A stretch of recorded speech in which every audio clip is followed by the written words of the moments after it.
If you know your history, then you will know where you are coming from, and in whatever you do, seek wisdom. Knowledge is power. Inugo maka the book Hip Hop and Igbo Culture, authored by Martin Ifeanyichukwu Ekezie Ezanumba the First. Metal of There is a great insight in hip hop and Igbo culture. You can get this book or pick it up at a bookshop in St. Teresa's Catholic Church, Omonya, or pick it up at Josephine Bookshop, Book to the Nation, 8 Uguta Road, opposite DMGS Onisha. Call 080-3338-2643 or 080-3791-7242. Go to www.amazon.com, search for Hip Hop and Igbo Culture by Martin Ifeanyichukwu Ekezie. For further information on how to get this book, please call 080-3916-7049 or you WhatsApp 080-6579-6599.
If you know your history, then you will know where you are coming from, and in whatever you do, seek wisdom. Knowledge is power. Inugo maka the book Hip Hop and Igbo Culture, authored by Martin Ifeanyichukwu Ekezie Ezanumba the First. Metal of There is a great insight in hip hop and Igbo culture. You can get this book or pick it up at a bookshop in St. Teresa's Catholic Church, Omonya, or pick it up at Josin Bookshop, Book to the Nation, 8 Uguta Road, opposite DMGS Onisha.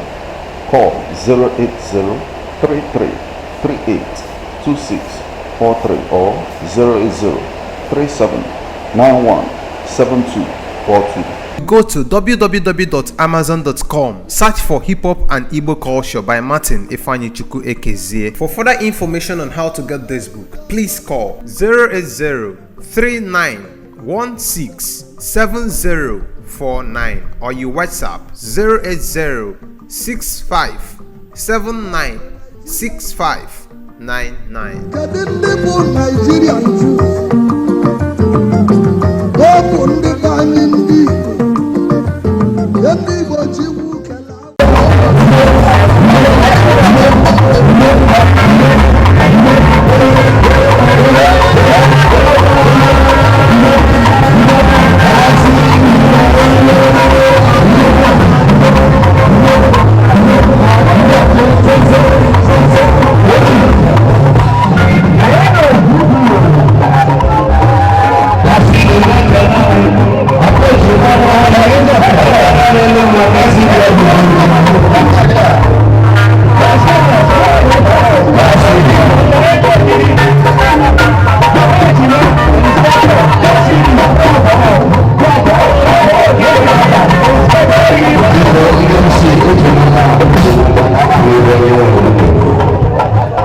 If you know your history, then you will know where you are coming from, and in whatever you do, seek wisdom. Knowledge is power. Inugo maka the book Hip Hop and Igbo Culture, authored by Martin Ifeanyichukwu Ekezie, exam number the first. Metal of There is a great insight in hip hop and Igbo culture. You can get this book or pick it up at a bookshop in St. Teresa's Catholic Church, Omonya, or pick it up at Josin Bookshop, Book to the Nation, 8 Uguta Road, opposite DMGS Onisha. Call 080-3338-2643 or 080-3791-7242. Go to www.amazon.com, search for Hip Hop and Igbo Culture by Martin Ifeanyichukwu Ekezie. For further information on how to get this book, please call 080-3916-7049 or you WhatsApp 080-6579-6599.